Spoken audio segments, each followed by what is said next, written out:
ಎಲ್ರಿಗೂ ನಮಸ್ಕಾರ.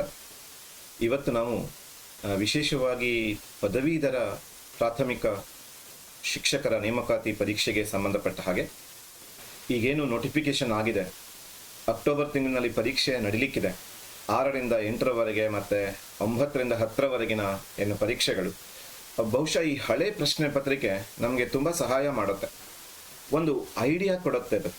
ಯಾವ ಥರ ಇರುತ್ತೆ ಕ್ವಶನ್ ಪೇಪರು, ನಾವು ಯಾವ ಥರ ಪ್ರಿಪ್ರೇಷನ್ ಮಾಡ್ಕೋಬೇಕು, ಏನೆಲ್ಲ ಪ್ರಶ್ನೆಗಳಿರುತ್ತೆ, ಹೇಗೆ ಬರೀಬೇಕು, ಸಮಯದ ಹೊಂದಾಣಿಕೆ ತುಂಬ ಮಹತ್ವ, ಇವೆಲ್ಲವನ್ನು ತಿಳ್ಕೊಳ್ಳೋದಕ್ಕೆ ಹಳೆಯ ಪ್ರಶ್ನೆ ಪತ್ರಿಕೆಯ ಬಿಡಿಸುವಿಕೆ ಒಂದು ಪೂರ್ವ ಸಿದ್ಧತೆ ಇದ್ದ ಹಾಗೆ.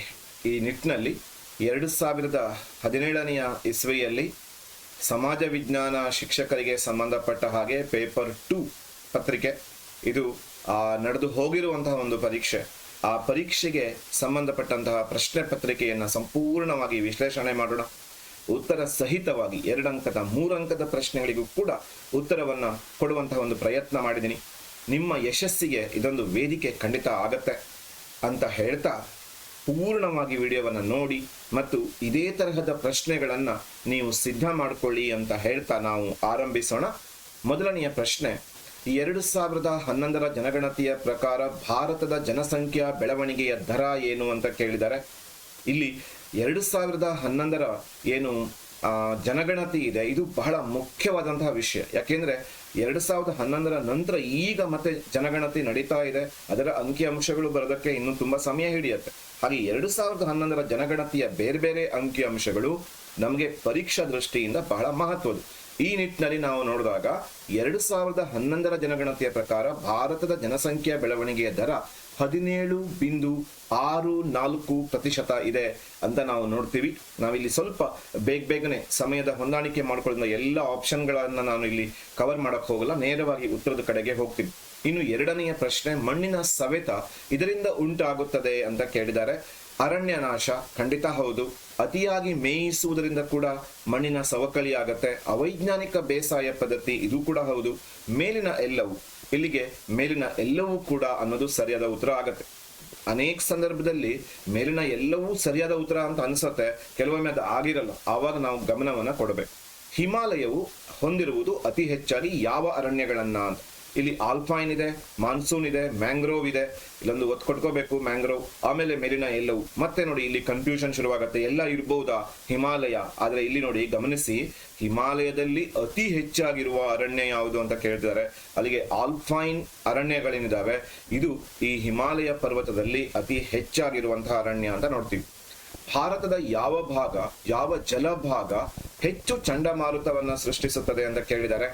ನಾವೆಲ್ಲ ಪೇಪರಲ್ಲಿ ಓದ್ತಾ ಇರ್ತೀವಿ, ಬಂಗಾಳ ಕೊಲ್ಲಿಯಲ್ಲಿ ವಾಯುಭಾರ ಕುಸಿತ, ಚಂಡಮಾರುತದ ಸಾಧ್ಯತೆ ಅಂತ.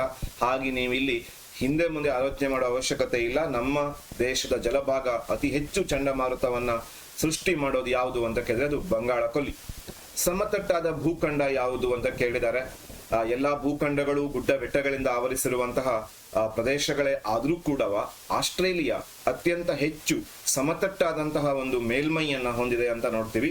ಇನ್ನು ಭಾರತದ ಜಾವ ಅಂತ ಹೇಳಿ ಯಾವುದನ್ನ ಕರೀತಾರೆ, ಬಹುಶಃ ಈಸಿ ಆದಂತಹ ಪ್ರಶ್ನೆ. ಗೋರಖ್ಪುರವನ್ನ ಭಾರತದ ಜಾವ ಅನ್ನೋದಾಗಿ ಕರೀತಾರೆ. ಮುಂದುವರೆದು ಘಟಪ್ರಭಾ ನದಿ ಏನನ್ನ ನಿರ್ಮಿಸುತ್ತೆ ಅಂತ ಹೇಳಿ, ಘಟಪ್ರಭಾ ಅಂದ್ಕೂಳೆ ನಮಗೆ ಪಟ್ಟ ನೆನಪಿಗೆ ಬಂದ್ಬಿಡ್ತದೆ, ಗೋಕಾಕ್ ಜಲಪಾತವನ್ನ ಉಂಟು ಮಾಡುತ್ತೆ ಘಟಪ್ರಭಾ ನದಿ. ಇನ್ನು ಓಂ ಬೀಚ್ ಎಲ್ಲಿದೆ ಅಂತ ಹೇಳಿ, ಓಂ ಬೀಚ್ ವಿಶ್ವವಿಖ್ಯಾತವಾಗಿರೋದು ಯಾರಿಗೆ ತಾನೇ ಗೊತ್ತಿಲ್ಲ, ಅದು ಗೋಕರ್ಣದಲ್ಲಿರುವಂತಹ ಬೀಚ್ ಅದು. ಇನ್ನು ಜೋಗ್ ಜಲಪಾತ ಉಂಟು ಮಾಡುವ ನದಿ, ಅದು ಕೂಡ ಸುಲಭದ ಪ್ರಶ್ನೆ ಆಗಿದೆ. ಶರಾವತಿ ನದಿಯಿಂದ ಜೋಗ್ ಜಲಪಾತ ಉಂಟಾಗಿದೆ. ಭಾರತದ ಹೆಬ್ಬಾಗಿಲು ತುಂಬಾ ಸುಲಭವಾದ ಇನ್ನೊಂದು ಪ್ರಶ್ನೆ. ಮುಂಬೈ ಬಂದರನ್ನ ಭಾರತದ ಹೆಬ್ಬಾಗಿಲು ಅಂತ ಕರೀತಾರೆ. ಈ ವರ್ಷ ಕೇಳ್ಬೋದು ಭಾರತದ ಚಹದ ಬಂದರು ಯಾವುದು ಅಂತ, ಆವಾಗ ನಾವು ಕಲ್ಕತ್ತಾವನ್ನ ಬರೀಬೇಕಾಗತ್ತೆ. ಇನ್ನು ನವದೆಹಲಿಯ ಅಂತಾರಾಷ್ಟ್ರೀಯ ವಿಮಾನ ನಿಲ್ದಾಣ ನಮಗೆಲ್ಲ ಗೊತ್ತೇ ಇದೆ. ಇಂದಿರಾ ಗಾಂಧಿ ವಿಮಾನ ನಿಲ್ದಾಣವನ್ನ ನವದೆಹಲಿಯಲ್ಲಿರುವಂತಹ ವಿಮಾನ ನಿಲ್ದಾಣವನ್ನ ಇಂದಿರಾ ಗಾಂಧಿ ಅಂತಾರಾಷ್ಟ್ರೀಯ ವಿಮಾನ ನಿಲ್ದಾಣ ಅಂತ ಕರೀತಾರೆ. ಹಾಗೆ ನಾವು ಈ ಸಲ ನಾವು ನೋಡ್ಕೋಬೇಕು ಇತರ ವಿಮಾನ ನಿಲ್ದಾಣಗಳನ್ನ ಯಾವ ತರ ಕರೀತಾರೆ ಅನ್ನೋದನ್ನ ನೋಡ್ಕೊಳ್ಳೋದು ಬಹಳ ಒಳ್ಳೇದು. ಇನ್ನು ಭೂ ಮತ್ತು ಜಲರಾಶಿಗಳ ಅನುಪಾತ ಸಾಮಾನ್ಯ ನಮ್ಗೆಲ್ಲ ಗೊತ್ತು, ಭೂಭಾಗ 21% ಇದೆ, 79% ಜಲಭಾಗ ಇದೆ ಅಂತ. ಇಲ್ಲಿ ಅದನ್ನ ಸಂಕ್ಷಿಪ್ತ ಮಾಡಿ ಕೊಟ್ಟಿದ್ದಾರೆ. ಹಾಗೆ ನಾವು ಒಂಚೂರು ಗಮನ ಇಟ್ಕೋಬೇಕು. ಸಾಮಾನ್ಯವಾಗಿ 1 ಮತ್ತು 3 ಅಂತ ನೋಡ್ತೀವಿ. ಇಲ್ಲಿ 1, 3ಕ್ಕೆ ಸಮೀಪವಿರುವುದನ್ನು ನಾವು ಗಮನಿಸ್ತಾ ಬಂದ್ರೆ 1 ಅನುಪಾತ 2.43 ಇದು ಸರಿಯಾದಂತಹ ಉತ್ತರ ಆಗತ್ತೆ. ಇನ್ನು ಮುಂದುವರಿಯೋಣ ಪ್ರಶ್ನೆಯಲ್ಲಿ. ಪ್ರಪಂಚದ ಅತಿ ವಿಸ್ತಾರವಾದ ಮತ್ತು ಆಳವಾದ ಸಾಗರ, ನಮಗೆಲ್ಲ ಗೊತ್ತೇ ಇದೆ, ಅತ್ಯಂತ ವಿಸ್ತಾರವಾಗಿರೋ ಸಾಗರ ಪೆಸಿಫಿಕ್ ಅಥವಾ ಶಾಂತ ಮಹಾಸಾಗರ. ಚಾಲೆಂಜರ್ ಡೀಪ್ ಕೂಡ ಇದೆ, ಅಲ್ಲಿಗೆ ಪೆಸಿಫಿಕ್ ಸಾಗರ ಸರಿಯಾದ ಉತ್ತರ. ಭೂಮಿಯ ಕೇಂದ್ರಗೋಳದಲ್ಲಿ ಏನ್ ಹೆಚ್ಚಾಗಿದೆ? ಭೂಮಿಯ ಕೇಂದ್ರಗೋಳದಲ್ಲಿ ನಾವೆಲ್ಲ ಅಧ್ಯಯನ ಮಾಡಿರ್ತೀವಿ, ನಿಕೆಲ್ ಮತ್ತು ಕಬ್ಬಿಣ ಅತ್ಯಂತ ಹೆಚ್ಚಿನ ಪ್ರಮಾಣದಲ್ಲಿ ಕೇಂದ್ರಗೋಳದಲ್ಲಿ ಕಂಡು ಬರುತ್ತದೆ. ಇನ್ನು ಜಾಗೃತ ಜ್ವಾಲಾಮುಖಿ ಮೌಂಟ್ ಎಲ್ನಾ ಜಾಗೃತ ಜ್ವಾಲಾಮುಖಿ.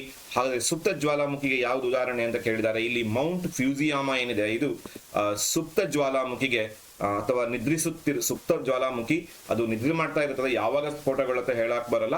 ಅಲ್ಲಿಗೆ ಮೌಂಟ್ ಫ್ಯೂಜಿಯಾಮ ಇದೊಂದು ಸುಪ್ತ ಜ್ವಾಲಾಮುಖಿಗೆ ಉದಾಹರಣೆ ಅಂತ ನೋಡ್ತೀವಿ.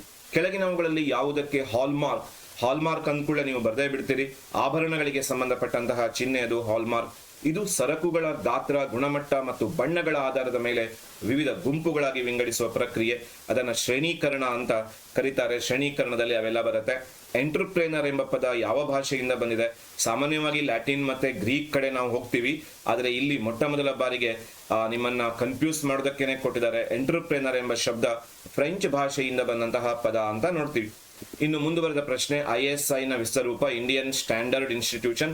ನೋಡಿ, ಇಲ್ಲಿ ನಿಮ್ಗೆ ಕನ್ಫ್ಯೂಸ್ ಮಾಡೋದಕ್ಕೆ ಇಂಟರ್ನ್ಯಾಷನಲ್ ಕೊಟ್ಟಿದ್ದಾರೆ, ಇಂಡಿಯನ್ ಕೊಟ್ಟಿದ್ದಾರೆ, ಕನ್ಫ್ಯೂಸ್ ಆಗಬೇಡಿ. ಇಂಡಿಯನ್ ಸ್ಟ್ಯಾಂಡರ್ಡ್ ಇನ್ಸ್ಟಿಟ್ಯೂಷನ್ ಇದು ISI ನ ವಿಸ್ತರೂಪ. ಸರಕು ಮತ್ತು ಸೇವೆಗಳ ವಿತರಣೆಯನ್ನ ಏನಂತ ಕರಿತೀವಿ? ಇಲ್ಲಿ ವಿತರಣೆ ಅಂತ ಇದೆ, ಎಕ್ಸ್ಚೇಂಜ್ ಅಂತ ಕರಿತೀವಿ ಇದನ್ನ, ವಿನಿಮಯ, ಸರಕು ಮತ್ತು ಸೇವೆಗಳ ವಿತರಣೆ. ಆಮೇಲೆ ಸ್ಟಾರ್ಟ್ಅಪ್ ಯಾವುದಕ್ಕೆ ಸಂಬಂಧಪಟ್ಟಿದೆ ಅಂತ ಹೇಳಿ, ಸ್ಟಾರ್ಟ್ಅಪ್ ಅನ್ನೋದು ಅನೇಕ ಕ್ಷೇತ್ರಗಳಲ್ಲಿ ಕಂಡು ಬಂದರೂ ಕೂಡ ಯಾವುದನ್ನ ವಿಶೇಷವಾಗಿ ಬೆಂಬಲಿಸುತ್ತದೆ ಅಂತ ಕೇಳಿದ್ರೆ ವ್ಯವಹಾರವನ್ನ ವಿಶೇಷವಾಗಿ ಬೆಂಬಲಿಸುತ್ತದೆ ಅಂತ ನಾವು ಬರಿಬೇಕಾಗತ್ತೆ. ಇವುಗಳಲ್ಲಿ ಲೇವಾದೇವಿ ವ್ಯಾಪಾರಿ ಯಾವುದಕ್ಕೆ ಸಂಬಂಧಪಟ್ಟಿದ್ದಾನೆ? ಸಾಂಸ್ಥಿಕ ಬರೋದೇ ಇಲ್ಲ. ಲೇವಾದೇವಿ ಅಂತಂದ್ರೆ ಅದು ಸಾಂಸ್ಥಿಕವಲ್ಲದ ಒಂದು ಪತ್ತಿನ ಮೂಲ ಅಂತ ನೋಡ್ತೀವಿ. ಆಮೇಲೆ ಯಾವುದು ಜೈವಿಕ ಸಂಪನ್ಮೂಲದ ಉದಾಹರಣೆ ಎಲ್ಲ ಅಂತ ಕೇಳಿದ್ದಾರೆ. ಇಲ್ಲಿ ಮಾನವರು, ಜಾನುವಾರುಗಳು, ಜಲಚರ ಇವೆಲ್ಲ ಜೈವಿಕ ಸಂಪನ್ಮೂಲಗಳಾದ್ರೆ ಬಂಡೆಗಳು ಜೈವಿಕ ಸಂಪನ್ಮೂಲದ ಉದಾಹರಣೆ ಅಲ್ಲ ಅಂತ ನೋಡ್ತೀವಿ. ಆಮೇಲೆ MG ನರೇಗಾ, ಮಹಾತ್ಮ ಗಾಂಧಿ ಗ್ರಾಮೀಣ ಉದ್ಯೋಗ ಯೋಜನೆ ಎಷ್ಟು ದಿನಗಳಿಗೆ ಭರವಸೆಯನ್ನ ಕೊಡುತ್ತೆ ಅಂತ ಹೇಳಿದಕ್ಕೆ 100 ದಿನಗಳ ಭರವಸೆಯನ್ನ ಕೊಡುತ್ತೆ.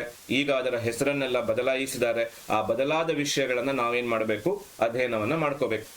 ಕೆಳಗಿನ ವಿಷಯವು ಸೂಕ್ಷ್ಮ ಅರ್ಥಶಾಸ್ತ್ರ ಅಧ್ಯಯನವಾಗಿದೆ ಅಂತ ಹೇಳಿದ್ದಾರೆ. ಇಲ್ಲಿ ಸೂಕ್ಷ್ಮ ಅರ್ಥಶಾಸ್ತ್ರ ಅಂದ್ಕೂಡಲೇ ಅದು ಚಿಕ್ಕದಾಗಿ ಅಥವಾ ಸೂಕ್ಷ್ಮವಾಗಿ ಅಧ್ಯಯನ ಆಗಿರೋದ್ರಿಂದ ಇಲ್ಲಿ ಒಬ್ಬ ಅನುಭೋಗಿ ಅನ್ನೋದು ಸರಿಯಾದ ಉತ್ತರ. ಸತ್ಯ ಶೋಧಕ ಸಮಾಜವನ್ನ ಸ್ಥಾಪನೆ ಮಾಡಿದವರು ನಮಗೆಲ್ಲ ಗೊತ್ತೇ ಇದೆ, ಜ್ಯೋತಿಬಾ ಫುಲೆ ಸತ್ಯ ಶೋಧಕ ಸಮಾಜದ ಸ್ಥಾಪಕರು. 1858ರ ಮಹಾರಾಣಿಯ ಘೋಷಣೆ ಇದನ್ನ ಒಳಗೊಂಡಿರಲಿಲ್ಲ. ಇಲ್ಲಿ ನೆಗೆಟಿವ್ ಪ್ರಶ್ನೆ ನೆನಪಲ್ಲಿ ಇಟ್ಕೊಂಡಿದ್ರಿ. ಯಾವುದೇ ಭಾರತೀಯ ರಾಜ್ಯಗಳನ್ನ ಆಕ್ರಮಿಸುವುದಿಲ್ಲ ಅಂತ ಆಕೆ ಭರವಸೆ ಕೊಡ್ತಾಳೆ. ಧಾರ್ಮಿಕ ವಿಷಯಗಳಲ್ಲಿ ಹಸ್ತಕ್ಷೇಪ ಮಾಡುವುದಿಲ್ಲ ಎಂಬ ಭರವಸೆ ಕೊಡ್ತಾಳೆ. ದತ್ತು ಮಕ್ಕಳನ್ನ ಪಡ್ಕೊಳ್ಳೋದಕ್ಕೆ ಕೂಡ ಅವಕಾಶ ಮಾಡಿಕೊಡ್ತಾಳೆ. ಭಾರತೀಯರು ಬ್ರಿಟಿಷ್ ಆಡಳಿತದಲ್ಲಿ ಭಾಗವಹಿಸುವಂತೆ ಒತ್ತಾಯಿಸಲ್ಪಟ್ಟರು. ಇದು ತಪ್ಪಾಗಿರುವಂತಹ ಉತ್ತರ. ಬಟ್ ಅವಳು ಆಶ್ವಾಸನೆ ಕೊಡ್ತಾಳೆ ಭಾರತೀಯರನ್ನ ಹೆಚ್ಚೆಚ್ಚು ಆಡಳಿತದಲ್ಲಿ ಸೇರಿಸ್ಕೋತೀವಿ ಅಂತ ಹೇಳಿ. ಬಟ್ ಇದು ತಪ್ಪಾಗಿದೆ ಅಂತ ನೋಡ್ತೀವಿ. ಇನ್ನು ಮುಂದೆ ಗಾಂಧೀಜಿಯವರು ಅಧ್ಯಕ್ಷತೆ ವಹಿಸಿದ ಏಕೈಕ ಸಮ್ಮೇಳನ ಬೆಳಗಾವಿಯಲ್ಲಿ ನಡೆಯುತ್ತೆ. ಮೆನ್ಶವಿಕ್ಕರು ವಿಜಯ ಸಾಧಿಸಿದ ನಂತರ ರಷ್ಯಾ ದೇಶವನ್ನ ಏನಂತ ಕರೀತಾರೆ ಅಂತ ಹೇಳಿ, ಮೆನ್ಶವಿಕ್ ಕ್ರಾಂತಿಯಲ್ಲಿ ಅವರು ಕೆರೆನಸ್ಕಿ ನಾಯಕತ್ವದಲ್ಲಿ ನಡೆಯುತ್ತೆ. ಪ್ರಜಾಪ್ರಭುತ್ವವಾದಿ ಗಣರಾಜ್ಯ ಅನ್ನೋದಾಗಿ ಅವರು ರಷ್ಯಾವನ್ನ ಕರ್ಕೋತಾರೆ. ಇನ್ನು ಸಿಂಧೂ ನದಿ ಕಣಿವೆ ನಾಗರಿಕತೆ ಮತ್ತು ಮೆಸೊಪೊಟೇಮಿಯಾ ನಾಗರಿಕತೆಗಳ ಸಂಬಂಧಗಳನ್ನು ದೃಢೀಕರಿಸುವ ಅಂಶ.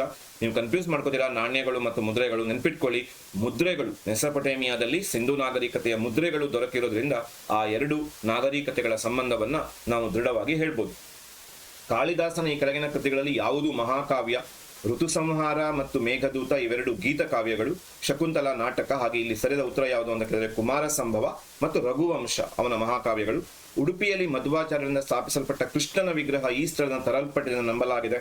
ಇಲ್ಲಿ ಆಕ್ಚುಲಿ ಇದಕ್ಕೆ ಸರಿಯಾದಂತಹ ಉತ್ತರ ಅಂತಂದ್ರೆ ದ್ವಾರಕೆ ಅಂತ ಆಗ್ಬೇಕು, ಆದ್ರೆ ದ್ವಾರಕೆಯನ್ನ ಕೊಟ್ಟಿಲ್ಲ.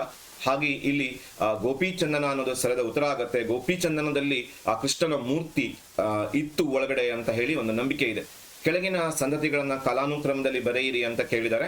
ಇಲ್ಲಿ ನೀವು ಈಸಿಯಾಗಿ ಬರೀಬಹುದು. ಆರಂಭದಲ್ಲಿ ಗುಲಾಮಿ, ಆಮೇಲೆ ಖಿಲ್ಜಿ, ಆಮೇಲೆ ತುಗ್ಲಕ್, ಆಮೇಲೆ ಸೈಯದ್. ಅಲ್ಲಿಗೆ 4, 3, 2, 1 ಇದು ಸರಿಯಾದಂತಹ ಒಂದು ಉತ್ತರ ಆಗತ್ತೆ.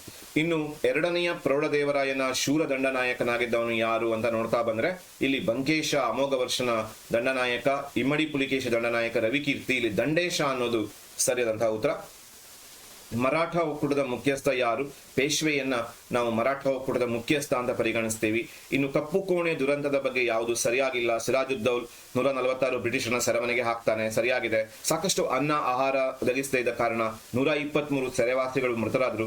123 ಸೆರೆವಾಸಿಗಳು ಮೃತರಾಗಿದ್ದು ನಿಜ, ಆದರೆ ಅವರಿಗೆ ಅನ್ನ ನೀರು ಇಲ್ಲದೆ ಮೃತರಾದ್ರ ಅಥವಾ ಬೇರೆ ಏನಾದರೂ ಕಾರಣ ಇದೆ ಅಂತ ಮುಂದಿನ ಆಪ್ಷನ್ಗಳ ಕಡೆ ಬಂದ್ರೆ ಚಿಕ್ಕ ಕೋಣೆಯೊಂದರಲ್ಲಿ ಬಂಧಿಸಿದ್ರಿಂದ ಉಸಿರುಗಟ್ಟಿ ಸತ್ರು, ಇದು ಸರಿಯಾಗಿದೆ. ಕೆಲವರು ಇದೊಂದು ಕಾಲ್ಪನಿಕ ಘಟನೆ ಅಂತ ಹೇಳ್ತಾರೆ, ಇದು ಸರಿ ಇದೆ. ಅಲ್ಲಿಗೆ ಈ ಅನ್ನ ನೀರು ಸಿಗದೆ ಸತ್ರು ಅನ್ನೋದೇನಿದೆಯಲ್ಲ ಇದು ತಪ್ಪಾದಂತಹ ಒಂದು ಹೇಳಿಕೆ ಅಂತ ನೋಡ್ತೀವಿ ಕಪ್ಪು ಕೋಣೆಯ ದುರಂತಕ್ಕೆ ಸಂಬಂಧಪಟ್ಟಂತೆ. ವಿಲಿಯಂ ಜೋನ್ಸ್ ಏನು ಸ್ಥಾಪಿಸ್ತಾರೆ ಅಂತ ನೋಡಿದ್ರೆ ಏಷಿಯಾಟಿಕ್ ಸೊಸೈಟಿಯನ್ನ ವಿಲಿಯಂ ಜೋನ್ಸ್ ಸ್ಥಾಪಿಸ್ತಾರೆ. ಯಾವ ನದಿ ಮಾಳ್ವಾ ಪ್ರಸ್ಥಭೂಮಿ ದಕ್ಕನ್ ಪ್ರಸ್ಥಭೂಮಿಯನ್ನ ಬೇರ್ಪಡಿಸುತ್ತೆ ಅಂತ ಕೇಳಿದರೆ ನರ್ಮದಾ ನದಿ. ಇದು ಮಾಳ್ವಾ ಮತ್ತೆ ದಕ್ಕನ್ ಪ್ರಸ್ಥಭೂಮಿಯನ್ನ ಬೇರ್ಪಡಿಸುತ್ತೆ.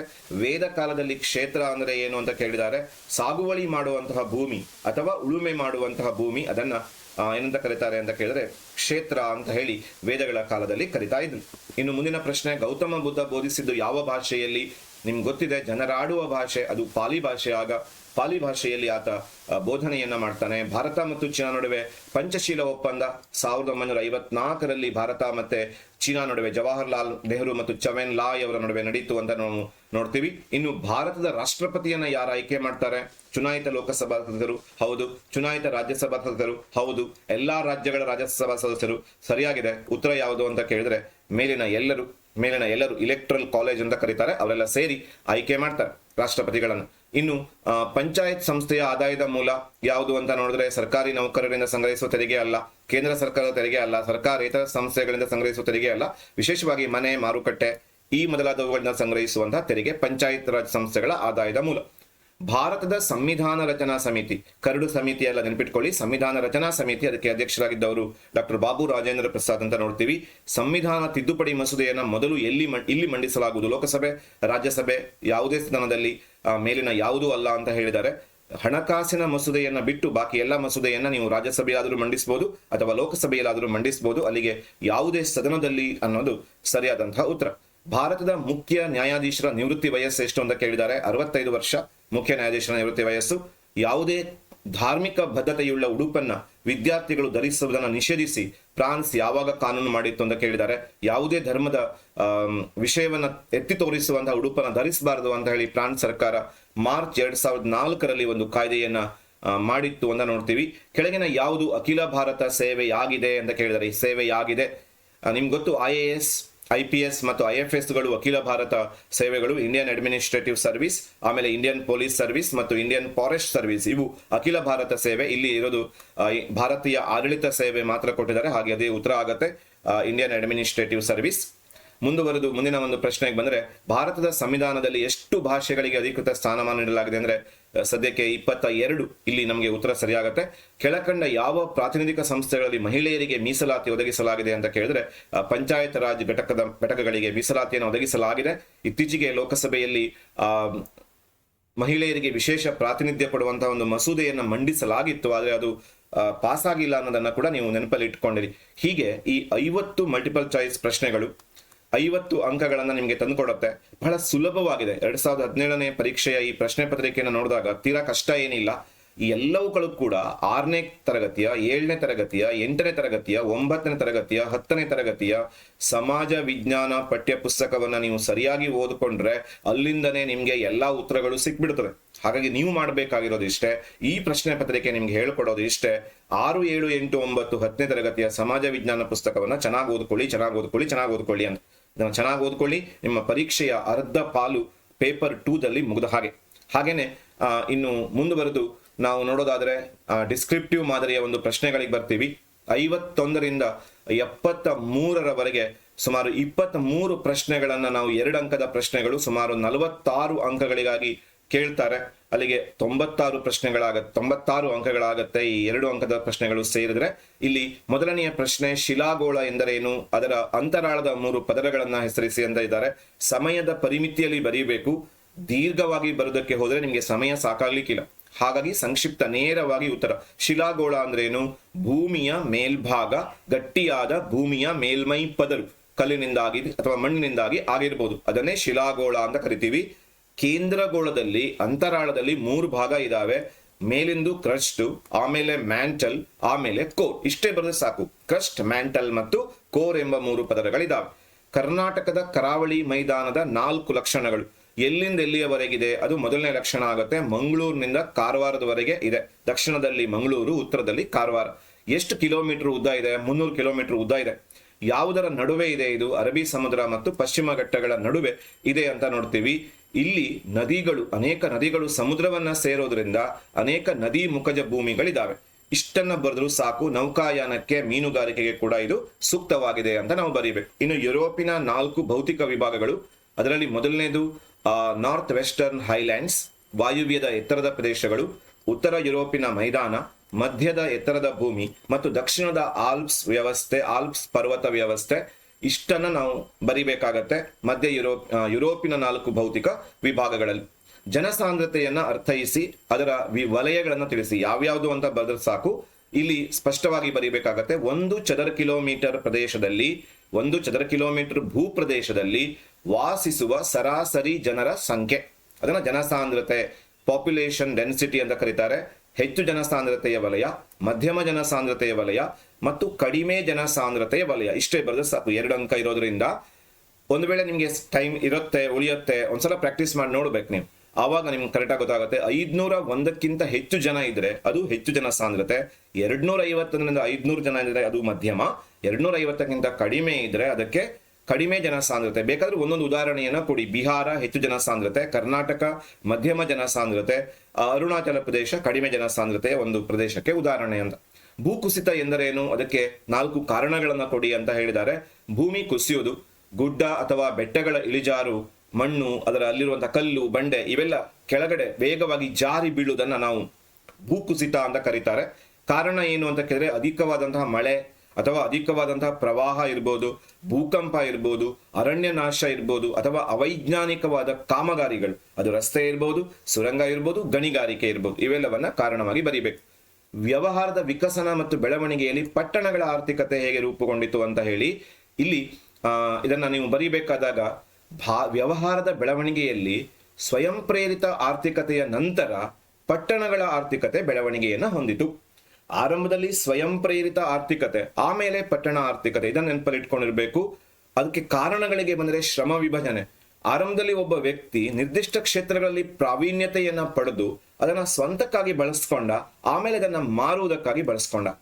ಇನ್ನು ಸಂತೆ ಮಾರುಕಟ್ಟೆಗಳ ರೂಪುಗೊಳ್ಳುವಿಕೆ. ಉತ್ಪಾದಕರು ಮತ್ತು ಗ್ರಾಹಕರು ಒಂದೆಡೆ ಸೇರಲು ಸಂತೆಗಳು ಅವಕಾಶ ಮಾಡಿಕೊಟ್ಟವು. ಅವು ಪಟ್ಟಣ ಮಾರುಕಟ್ಟೆಗಳಾಗಿ ಬೆಳೆದವು ಅಂತ ನೋಡ್ತೀವಿ. ಇನ್ನು ನಾಣ್ಯಗಳ ಅಥವಾ ಏನು ವಸ್ತು ವಿನಿಮಯದಿಂದ ನಾಣ್ಯಗಳ ವಿನಿಮಯ ಅಥವಾ ಹಣದ ವಿನಿಮಯ ಆಯಿತು, ಅದು ಪಟ್ಟಣ ಆರ್ಥಿಕತೆಯ ಬೆಳವಣಿಗೆಗೆ ಕಾರಣ ಆಯಿತು. ಜೊತೆಗೆ ಈ ವ್ಯಾಪಾರದಲ್ಲಿ ವರ್ತಕರ ಒಂದು ವರ್ಗದ ಉದಯ ಆಗತ್ತೆ. ಅವುಗಳು ಹೆಚ್ಚಾಗಿ ಈ ಪಟ್ಟಣ ಪ್ರದೇಶಗಳಲ್ಲಿ ಸರಕುಗಳನ್ನ ಉತ್ಪಾದನೆ ಮಾಡುವ, ಖರೀದಿ ಮಾಡುವಂತಹ ಪ್ರಕ್ರಿಯೆಯನ್ನು ನಡೆಸೋದ್ರಿಂದ ಪಟ್ಟಣದ ಆರ್ಥಿಕತೆ ಬೆಳೀತು ಅಂತ ನೋಡ್ತೀವಿ. ಒಬ್ಬ ಉದ್ಯಮಿಗೆ ಇರಬೇಕಾದ ಕನಿಷ್ಠ ಗುಣಲಕ್ಷಣಗಳು ಯಾವ್ಯಾವುದು ಅಂತ ಹೇಳಿ, ಅವನಿಗೆ ಸೃಜನಶೀಲತೆ ಇರಬೇಕು, ನಾವೀನ್ಯತೆ ಇರಬೇಕು, ಸಾಹಸ ಪ್ರವೃತ್ತಿ ಇರಬೇಕು, ನಷ್ಟ ಭಯವನ್ನು ಎದುರಿಸುವಂತಹ ಒಂದು ಧೈರ್ಯ ಇರಬೇಕು, ದೃಢ ನಿರ್ಧಾರ ಕೈಗೊಳ್ಳಬೇಕು, ನಾಯಕತ್ವ ಇರಬೇಕು, ಸಂವಹನ ಕೌಶಲ್ಯ ಇರಬೇಕು. ಇವೆಲ್ಲವನ್ನ ನಾವು ಬರೀಬೇಕು. ಕನಿಷ್ಠ 4 ಗುಣಲಕ್ಷಣಗಳನ್ನ ಬರೆದ್ರೆ ಸಾಕು. ಸಣ್ಣ ಕೈಗಾರಿಕೆ ಎಂದರೇನು? 4 ಉದಾಹರಣೆ ಕೊಡಿ ಅಂತ ಹೇಳಿದ್ದಾರೆ. ನಿಯಮಿತ ಬಂಡವಾಳ ಅಥವಾ ಕಡಿಮೆ ಮೊತ್ತದ ಹೂಡಿಕೆ ಮತ್ತು ಕಡಿಮೆ ಮೊತ್ತದ ಕಾರ್ಮಿಕರನ್ನ ಬಳಸಿಕೊಂಡು ಸರಕು ಸೇವೆಗಳನ್ನ ಉತ್ಪಾದನೆ ಮಾಡುವಂತ ಒಂದು ಉದ್ಯಮ ಸಂಸ್ಥೆ, ಅದನ್ನ ಸಣ್ಣ ಕೈಗಾರಿಕೆ ಅಂತ ಹೇಳಿ ಕರೀತಾರೆ. ಉದಾಹರಣೆಗೆ ಸಿದ್ಧ ಉಡುಪುಗಳ ತಯಾರಿಕೆ, ಆಮೇಲೆ ಪ್ಲಾಸ್ಟಿಕ್ ಸಾಮಗ್ರಿಗಳ ತಯಾರಿಕೆ, ಮುದ್ರಣಾಲಯ ಸಾಮಗ್ರಿಗಳು, ಬೇಕರಿ ಉತ್ಪನ್ನಗಳು, ಬೇಕರಿ ಆಹಾರ ತಯಾರಿಕೆ, ಇವೆಲ್ಲವುಗಳನ್ನ ಉದಾಹರಣೆಯಾಗಿ ಕೊಡಬಹುದು. ಗುಣಮಟ್ಟ ಮತ್ತು ಶ್ರೇಣೀಕರಣದ ಅರ್ಥ ಬರೆಯಿರಿ ಅಂತ ಹೇಳಿದ್ದಾರೆ. ಗುಣಮಟ್ಟ ಸರಕು ಅಥವಾ ಉತ್ಪನ್ನಗಳು ನಿಯಮಿತ ಮಾನದಂಡ, ಪ್ರಮಾಣ, ಗಾತ್ರ ಮತ್ತು ಗುಣಮಟ್ಟಕ್ಕೆ ಅನುಗುಣವಾಗಿರುವುದನ್ನು ಖಚಿತಪಡಿಸಿಕೊಳ್ಳುವುದಕ್ಕೆ ನಾವು ಗುಣಮಟ್ಟ ಅಂತ ಕರಿತೀವಿ. ಉದಾಹರಣೆಗೆ ಎಗ್ಮಾರ್ಕ್ ಅನ್ನ, ISI ಅನ್ನ ಉದಾಹರಣೆಯಾಗಿ ಕೊಡಬಹುದು. ಇನ್ನು ಶ್ರೇಣೀಕರಣ ಆಗಲೇ ಮಲ್ಟಿಪಲ್ ಚಾಯ್ಸ್ ಅಲ್ಲಿ ಬಂದಿತ್ತಿದ್ದು. ಉತ್ಪನ್ನಗಳನ್ನ ಗಾತ್ರ, ತೂಕ, ಗುಣಮಟ್ಟ, ಆಕಾರ ಮತ್ತು ಬಣ್ಣ ಇವುಗಳಿಗೆ ಅನುಗುಣವಾಗಿ ವರ್ಗೀಕರಣೆ ಮಾಡುವಂತಹ ಪ್ರಕ್ರಿಯೆ, ಇದನ್ನ ಶ್ರೇಣೀಕರಣ ಅಂತ ಹೇಳಿ ಕರೀತಾರೆ. ಯಾವುದಾದ್ರೂ 2 ಗ್ರಾಹಕ ಹಕ್ಕುಗಳನ್ನು ತಿಳಿಸಿ ಎಂದಿದ್ದಾರೆ. ಅದರಲ್ಲಿ ಸುರಕ್ಷತೆಯ ಹಕ್ಕು. ಗ್ರಾಹಕರಿಗೆ ಆ ಸುರಕ್ಷತೆಯ ಹಕ್ಕಿರಬೇಕು. ಯಾವುದೇ ಒಂದು ವಸ್ತುವನ್ನ ಖರೀದಿಸ್ತಾನೆ ಅಂತ ಆದ್ರೆ ಅದು ಅವನ ಜೀವಕ್ಕಾಗ್ಲಿ ಅವನ ಆಸ್ತಿಗಾಗ್ಲಿ ಹಾನಿಯನ್ನು ಉಂಟು ಮಾಡದ ರೀತಿಯಲ್ಲಿ ಆತನಿಗೆ ಸುರಕ್ಷತೆಯ ಹಕ್ಕಿರುತ್ತೆ. ಮಾಹಿತಿ ಪಡೆಯುವ ಹಕ್ಕು. ಯಾವುದೇ ಒಂದು ಸರಕು ಅಥವಾ ವಸ್ತುವಿನ ಬೆಲೆ, ಗುಣಮಟ್ಟ, ಪ್ರಮಾಣ, ಶುದ್ಧತೆ, ಅದನ್ನ ಬಳಸುವ ಅವಧಿ, ಮ್ಯಾನುಫ್ಯಾಕ್ಚರಿಂಗ್ ಡೇಟು, ಎಕ್ಸ್ಪೈರಿ ಡೇಟು, ಇವುಗಳನ್ನೆಲ್ಲ ತಿಳ್ಕೊಳ್ಳುವಂತಹ ಒಂದು ಹಕ್ಕು ಗ್ರಾಹಕನಿಗೆ ಇರುತ್ತೆ. ಇನ್ನು ಮಾನವ ಸಂಪನ್ಮೂಲ ಇತರ ಸಂಪನ್ಮೂಲಗಳಿಗಿಂತ ಭೂಮಿ ಮತ್ತು ಭೌತಿಕ ಬಂಡವಾಳಗಳಿಗಿಂತ ಹೇಗೆ ಭಿನ್ನವಾಗಿದೆ ಅಂತ ಹೇಳಬೇಕು. ಇಲ್ಲಿ ಮಾನವ ಸಂಪನ್ಮೂಲ ಅನ್ನೋದು ಒಂದು ಸಕ್ರಿಯ ಉತ್ಪಾದನಾಂಗ. ಇದು ಬಹಳ ಮುಖ್ಯ. ಸಕ್ರಿಯ. ಅಕ್ರಿಯ ಉತ್ಪಾದನಾಂಗ ಯಾವ್ದು ಹೇಳಿ? ಭೂಮಿ ಮತ್ತು ಭೌತಿಕ ಬಂಡವಾಳಗಳು ಅಕ್ರಿಯ ಅಥವಾ ಪ್ಯಾಸಿವ್ ಅಂತ ಕರೀತಾರೆ. ಇವುಗಳನ್ನ, ಈ ಪ್ಯಾಸಿವ್ ಉತ್ಪಾದನಾಂಗಗಳನ್ನ ಸಕ್ರಿಯಗೊಳಿಸ್ಕೋಬೇಕು, ಸದುಪಯೋಗಗೊಳಿಸ್ಕೋಬೇಕು ಅಂದ್ರೆ ಅಲ್ಲಿ ಮಾನವ ಸಂಪನ್ಮೂಲ ಬೇಕೇ ಬೇಕು. ಇನ್ನು ಮಾನವ ಸಂಪನ್ಮೂಲವನ್ನ ವೃದ್ಧಿಸಬಹುದು, ಸಾಮರ್ಥ್ಯವನ್ನ ವೃದ್ಧಿ ಮಾಡಬಹುದು. ಸೂಕ್ತ ಶಿಕ್ಷಣವನ್ನ, ತರಬೇತಿಯನ್ನ, ಒಳ್ಳೆ ಆರೋಗ್ಯದ ಸೂತ್ರಗಳನ್ನ ಕೊಟ್ಟು ಮಾನವ ಸಂಪನ್ಮೂಲಗಳ ಸಾಮರ್ಥ್ಯವನ್ನ ವೃದ್ಧಿ ಮಾಡಬಹುದು ಅಥವಾ ಸ್ವತಃ ವೃದ್ಧಿ ಮಾಡ್ಕೋಬಹುದು. ಆದರೆ ಭೂಮಿ ಮತ್ತು ಯಂತ್ರಗಳಂತಹ ಭೌತಿಕ ಬಂಡವಾಳಗಳು ಸ್ವತಃ ತಮ್ಮ ಸಾಮರ್ಥ್ಯವನ್ನು ವೃದ್ಧಿ ಮಾಡ್ಕೊಳ್ಳೋದಕ್ಕೆ ಸಾಧ್ಯ ಇಲ್ಲ. ಅಲ್ಲಿ ಮತ್ತೆ ಮಾನವ ಸಂಪನ್ಮೂಲದ ಅವಶ್ಯಕತೆ ಇರುತ್ತೆ. ಇನ್ನು ಮುಂದಿನ ಪ್ರಶ್ನೆ, ಭಾರತದಲ್ಲಿ ಜಾರಿಗೊಳಿಸಲಾದ ಸ್ವ ಉದ್ಯೋಗ ಕಾರ್ಯಕ್ರಮಗಳು: ಪ್ರಧಾನಮಂತ್ರಿ ರೋಜ್ಗಾರ್ ಯೋಜನೆ, ಪ್ರಧಾನಮಂತ್ರಿ ಉದ್ಯೋಗ ಸೃಷ್ಟಿ ಕಾರ್ಯಕ್ರಮ, ಗ್ರಾಮೀಣ ಸ್ವರ್ಣ ಜಯಂತಿ ಗ್ರಾಮ ರೋಜ್ಗಾರ್ ಯೋಜನೆ, ದೀನ್ ದಯಾಳ್ ಅಂತ್ಯೋದಯ ಯೋಜನೆ, ದೀನ್ ದಯಾಳ್ ಉಪಾಧ್ಯಾಯ ಗ್ರಾಮೀಣ ಕೌಶಲ್ಯ ಯೋಜನೆ, ಗ್ರಾಮೀಣ ಯುವಕರ ಸ್ವ ಉದ್ಯೋಗ ತರಬೇತಿ ಕಾರ್ಯಕ್ರಮ. ಯಾವ್ದಾದ್ರು ಎರಡನ್ನ ಬರೆದರಾಯ್ತು. ಮರೆಮಾಚಿದ ನಿರುದ್ಯೋಗ ಅಂದ್ರೆ ಏನು ಅಂತ ಹೇಳಿ, ಅಗತ್ಯಕ್ಕಿಂತ ಹೆಚ್ಚಿನ ಸಂಖ್ಯೆಯ ಕಾರ್ಮಿಕರು ಅಥವಾ ವ್ಯಕ್ತಿಗಳು ಒಂದು ಕೆಲಸದಲ್ಲಿ ತೊಡಗಿಕೊಂಡಿರ್ತಾರೆ. ಅಗತ್ಯಕ್ಕಿಂತ ಹೆಚ್ಚಿನ ಕಾರ್ಮಿಕರು ಇರುತ್ತಾರೆ ಅಥವಾ ವ್ಯಕ್ತಿಗಳಿರುತ್ತಾರೆ. ಅದರಲ್ಲಿ ಕೆಲವರನ್ನ ಕೆಲಸದಿಂದ ತೆಗೆದುಹಾಕಿದ್ರೂ ಕೂಡ ಉತ್ಪಾದನೆಯಲ್ಲಿ ಅಂತಹ ವ್ಯತ್ಯಾಸ ಏನೂ ಆಗಲ್ಲ. ಇದನ್ನೇ ಮರೆಮಾಚಿದ ನಿರುದ್ಯೋಗ ಅಥವಾ ಪ್ರಚ್ಛನ್ನ ನಿರುದ್ಯೋಗ ಅಂತ ಕರೀತಾರೆ. ಸಾಮಾನ್ಯವಾಗಿ ಕೃಷಿ ಕ್ಷೇತ್ರದಲ್ಲಿ ಇಂತಹ ಒಂದು ನಿರುದ್ಯೋಗ ಕಂಡುಬರುತ್ತೆ. ಹಮ್ಮುರಾಬಿಯ ಕಾನೂನು ಸಂಹಿತೆ, ವಿಶ್ವದ ಮೊಟ್ಟ ಮೊದಲ ಲಿಖಿತ ಕಾನೂನುಗಳನ್ನ ಹಮ್ಮುರಾಬಿ ಕೊಡ್ತಾನೆ. ಮೆಸೊಪೊಟೇಮಿಯಾ ನಾಗರಿಕತೆಯಲ್ಲಿ ಇದ್ದಂತಹ ಅತ್ಯಂತ ಶ್ರೇಷ್ಠವಾದಂತಹ ದೊರೆಯಾಗಿದ್ದವನು ಈತ. ಇವನ ಈ ಕಾನೂನು ಸಮಾನತೆಗೆ ಪ್ರಾಧಾನ್ಯತೆಯನ್ನು ಕೊಡುತ್ತೆ. ಹಲ್ಲಿಗೆ ಹಲ್ಲು, ಕಣ್ಣಿಗೆ ಕಣ್ಣು, ಮುಯಿಗೆ ಮುಯಿ, ಸೇಡಿಗೆ ಸೇಡು ಎಂಬ ತತ್ವವನ್ನು ಒಳಗೊಂಡಿದೆ. ಸಮಾನತೆಯನ್ನು ತರುವಂತಹ ಉದ್ದೇಶವನ್ನು ಹೊಂದಿದೆ. ಗುಲಾಮರಿಗೆ ಸ್ವತಂತ್ರವಾಗಲಿಕ್ಕೆ ಅವಕಾಶ ಇದೆ. ವಾಣಿಜ್ಯ ವ್ಯವಹಾರಗಳಿಗೆ ಸಾಕ್ಷಿಯೊಬ್ಬನ ಅಗತ್ಯ ಇದೆ. ಹೀಗೆ ಹಲವಾರು ಅಂಶಗಳನ್ನ ಆತ ತರ್ತಾನೆ. ಗುಲಾಮರಿಗೆ ಸ್ವತಂತ್ರವಾಗುವ ಅವಕಾಶ, ಸ್ತ್ರೀಯರಿಗೆ ಪಿತ್ರಾರ್ಜಿತ ಆಸ್ತಿಯಲ್ಲಿ ಸಮಾನ ಹಕ್ಕು, ಇವೆಲ್ಲ ಅಂಶಗಳನ್ನ ಹಮ್ಮುರಬಿಯ ಕಾನೂನು ಒಳಗೊಂಡಿದೆ. ಇನ್ನು ಕಳಿಂಗ ಯುದ್ಧ 621ರಲ್ಲಿ ಅಶೋಕ ಮತ್ತೆ ಕಳಿಂಗ ರಾಜನ ನಡುವೆ ನಡೆಯಿತು. ಈ ಯುದ್ಧದ ನಂತರ ಅಶೋಕ ಯುದ್ಧವನ್ನೇ ಪರಿತ್ಯಾಗ ಮಾಡ್ತಾನೆ. ವಿಜಯದ ನಂತರ ಯುದ್ಧವನ್ನ ಪರಿತ್ಯಾಗ ಮಾಡಿದಂತಹ ಒಬ್ಬ ಮೊಟ್ಟ ಮೊದಲ ಮತ್ತು ಏಕೈಕ ದೊರೆ ಅಂತ ಅನಿಸ್ಕೋತಾನೆ. ದಿಗ್ವಿಜಯವನ್ನ ಕೈ ಬಿಡ್ತಾನೆ. ಧರ್ಮ ವಿಜಯವನ್ನ ಆರಂಭಿಸ್ತಾನೆ. ಬೌದ್ಧ ಧರ್ಮವನ್ನ ಸ್ವೀಕರಿಸಿ ಆ ಬೌದ್ಧ ಧರ್ಮದ ಶಾಂತಿ ಸಂದೇಶಗಳನ್ನ ಸಾರುವಲ್ಲಿ ಪ್ರಮುಖ ಪಾತ್ರವನ್ನ ವಹಿಸ್ತಾನೆ. ಇದು ಕಳಿಂಗ ಯುದ್ಧದಿಂದ ಆದಂತಹ ಒಂದು ಪರಿಣಾಮ ಅಥವಾ ಮಹತ್ವ. ಭಕ್ತಿ ಚಳುವಳಿಗೆ ಮೀರಾಬಾಯಿ ಅವರ ಕೊಡುಗೆ. ಮೀರಾಬಾಯಿ ಪ್ರಸಿದ್ಧ ಭಕ್ತಿ ಚಳುವಳಿಯ ಸಂತೆ ಅಂತ ನೋಡ್ತೀವಿ. ಉತ್ತರ ಭಾರತದಲ್ಲಿ, ವಿಶೇಷವಾಗಿ ರಾಜಸ್ಥಾನದ ಪರಿಸರದಲ್ಲಿ ಈ ಕೃಷ್ಣನ ಭಕ್ತಿಯನ್ನ ಪಸರಿಸಿದವಳು ಮೀರಾಬಾಯಿ. ಭಕ್ತಿ ಸಾಹಿತ್ಯಕ್ಕೆ ಅವರ ದೊಡ್ಡ ಕೊಡುಗೆ ಅಂದರೆ ಮೀರಾ ಭಜನ್. ಮೀರಾ ಭಜನ್ ರಚಿಸ್ತಾರೆ. ಮೀರಾ ಭಜನ್ ಅನ್ನ ರಾಜಸ್ಥಾನಿ ಮತ್ತು ಬ್ರಿಜ್ ಭಾಷೆಯಲ್ಲಿ ರಚಿಸಿ ಅದನ್ನ ಹಾಡ್ತಾ ಹಾಡ್ತಾ ಹಾಡ್ತಾ ತಿರುಗಾಡ್ತಾಳೆ. ಆ ಹಾಡುವುದರಲ್ಲಿ ಬಹಳ ವಿಶೇಷ ಏನು ಅಂತಂದ್ರೆ ಭಾವನೆಗೆ ತುಂಬಾ ಒತ್ತನ್ನು ಕೊಡ್ತಾರೆ. ಮಾಧುರ್ಯ, ಭಾವ, ವಿರಹ ವೇದನೆ ಇವೆಲ್ಲವುಗಳನ್ನ ತಮ್ಮ ಸಾಹಿತ್ಯದಲ್ಲಿ ತೋರಿಸ್ತಾರೆ. ಸಂಗೀತಕ್ಕೆ ಮತ್ತು ನೃತ್ಯಕ್ಕೆ ಅತ್ಯಂತ ಯೋಗ್ಯವಾಗಿರುವ ಸಾಹಿತ್ಯವನ್ನ ಸೃಷ್ಟಿಸ್ತಾರೆ. ರಾಜಮನೆತನದಲ್ಲಿ ಇದ್ರೂ ಕೂಡ ಅದರ ವೈಭವ ಸಂಪ್ರದಾಯಗಳನ್ನ ತೊರೆದು ಧರ್ಮ ಮತ್ತು ಭಕ್ತಿಯಲ್ಲಿ ಪ್ರತಿಯೊಬ್ಬರಿಗೂ ಸಮಾನ ಹಕ್ಕಿದೆ ಅನ್ನೋದನ್ನ ತಮ್ಮ ಸಾಹಿತ್ಯದ ಮೂಲಕ ತೋರಿಸ್ಕೊಡ್ತಾರೆ ಮೀರಾಬಾಯಿ. 4 ಶಾಹಿ ಸುಲ್ತಾನರು: ಬಿಜಾಪುರದ ಆದಿಲ್ ಶಾಹಿಗಳು, ಗೋಲ್ಕೊಂಡದ ಕುತುಬ್ ಶಾಹಿಗಳು, ಅಹಮದ್ ನಗರದ ನಿಜಾಂ ಶಾಹಿಗಳು, ಬೀದರ್ನ ಬರೀದ್ ಶಾಹಿಗಳು ಮತ್ತು ಬಿರಾರ್ನ ಇಮಾದ್ ಶಾಹಿಗಳು. ಇಷ್ಟೇ ಬರೆದು ಸಾಕೋದಕ್ಕೆ. ಆಮೇಲೆ ಗೋಕಾಕ್ ಚಳುವಳಿ, ವಿಕ್ರ ಗೋಕಾಕ್ ಅವರ ವರದಿ, ಅದನ್ನ ಆಧರಿಸಿ ಪ್ರಥಮ ಭಾಷೆಯಾಗಿ ಕನ್ನಡ ಇರಬೇಕು ಅಂತ ಹೇಳಿ 1980ರ ದಶಕದಲ್ಲಿ ಒಂದು ದೊಡ್ಡ ಚಳುವಳಿ ನಡೀತು. ಪ್ರಾಥಮಿಕ ಶಿಕ್ಷಣದಲ್ಲಿ ಕನ್ನಡವನ್ನ ಪ್ರಥಮ ಭಾಷೆಯಾಗಿ ಮಾಡೋದು, ಅದರೆಲ್ಲ ಜಾರಿಗೆ ತರುವಲ್ಲಿ ಡಾಕ್ಟರ್ ರಾಜ್ಕುಮಾರ್ ಅವರ ನಾಯಕತ್ವದ ದೊಡ್ಡ ಹೋರಾಟ ನಡೆದನ್ನ ನಾವಿಲ್ಲಿ ಉಲ್ಲೇಖಿಸಬೇಕು. ಜಾತ್ಯತೀತ ಅಥವಾ ಮತನಿರಪೇಕ್ಷತೆ ಅಂದ್ರೆ ಏನು ಅಂತ ಕೇಳಿದ್ದಾರೆ. ಯಾವುದೇ ಒಂದು ರಾಜ್ಯ ಅಥವಾ ಸರ್ಕಾರ ಅಥವಾ ಯಾವುದೇ ಒಂದು ದೇಶ ನಿರ್ದಿಷ್ಟ ಧರ್ಮವನ್ನ ಅಧಿಕೃತ ರಾಷ್ಟ್ರೀಯ ಧರ್ಮ ಅಂತ ಘೋಷಣೆ ಮಾಡದೆ ಎಲ್ಲ ಧರ್ಮಗಳನ್ನು ಸಮಾನವಾಗಿ ಕಾಣುವ, ಎಲ್ಲ ಧರ್ಮಗಳ ಪ್ರಜೆಗಳಿಗೆ ಯಾವುದೇ ಧರ್ಮವನ್ನ ಆಚರಿಸುವ ಸ್ವತಂತ್ರ ಅವಕಾಶ ನೀಡುವುದಕ್ಕೆ ಜಾತ್ಯತೀತತೆ ಅಂತ ಹೇಳಿ ಕರೀತಾರೆ. ರಾಷ್ಟ್ರಪತಿ ಅವರ ಮಿಲಿಟರಿ ಅಧಿಕಾರಗಳು ಯಾವುದು? ರಾಷ್ಟ್ರಪತಿಗಳು 3 ಸೇನಾಪಡೆಗಳ ದಂಡನಾಯಕರು ಅಂತ ನೋಡ್ತೀವಿ. ವಾಯುಪಡೆ, ಭೂಸೇನೆ ಮತ್ತು ವಾಯುಸೇನೆ, ಭೂಸೇನೆ ಮತ್ತು ಜಲಸೇನೆಯ ಮುಖಂಡರು ದಂಡನಾಯಕರಾಗಿರ್ತಾರೆ. ಯುದ್ಧವನ್ನು ಘೋಷಿಸುವ ಅಧಿಕಾರ, ಶಾಂತಿ ಒಪ್ಪಂದವನ್ನು ಮಾಡಿಕೊಳ್ಳುವ ಅಧಿಕಾರ ರಾಷ್ಟ್ರಪತಿಗಳದಿರುತ್ತದೆ. ಹಾಗೂ ಈ 3 ಸೇನಾಪಡೆಗಳ ಮುಖ್ಯಸ್ಥರನ್ನ ನೇಮಕ ಮಾಡುವ ಅಧಿಕಾರ ರಾಷ್ಟ್ರಪತಿಗಳಿಗೆ ಇರುತ್ತೆ. ಕೇಂದ್ರ ಲೋಕಸೇವಾ ಆಯೋಗದ ಕೆಲಸ ಏನು ಅಂತ ಕೇಳಿದ್ರೆ IAS, IPS ಮತ್ತು IFS ಮತ್ತು ಗ್ರೂಪ್ A ವೃಂದದ ಹುದ್ದೆಗಳಿಗೆ ಸ್ಪರ್ಧಾತ್ಮಕ ಪರೀಕ್ಷೆಗಳನ್ನ ಏರ್ಪಡಿಸೋದು, ಸಂದರ್ಶನಗಳನ್ನ ಏರ್ಪಡಿಸೋದು, ಅರ್ಹ ಅಭ್ಯರ್ಥಿಗಳನ್ನ ನೇರ ನೇಮಕಾತಿ ಮಾಡ್ಕೊಳ್ಳೋದು, ಅವರಿಗೆ ವರ್ಗಾವಣೆಯ ಬಗ್ಗೆ ಶಿಸ್ತು ಕ್ರಮ ಮತ್ತು ಅವರಿಗೆ ತರಬೇತಿ ಕೊಡೋದು, ಇವೆಲ್ಲ ಕೆಲಸಗಳನ್ನ ಲೋಕಸೇವಾ ಆಯೋಗ ಮಾಡುತ್ತೆ. ನಮ್ಮ ರಾಷ್ಟ್ರಧ್ವಜದ ವಿಶೇಷತೆ ಏನು ಅಂತ ಕೇಳಿದ್ರೆ ಬಣ್ಣ ಮತ್ತು ಚಿಹ್ನೆ.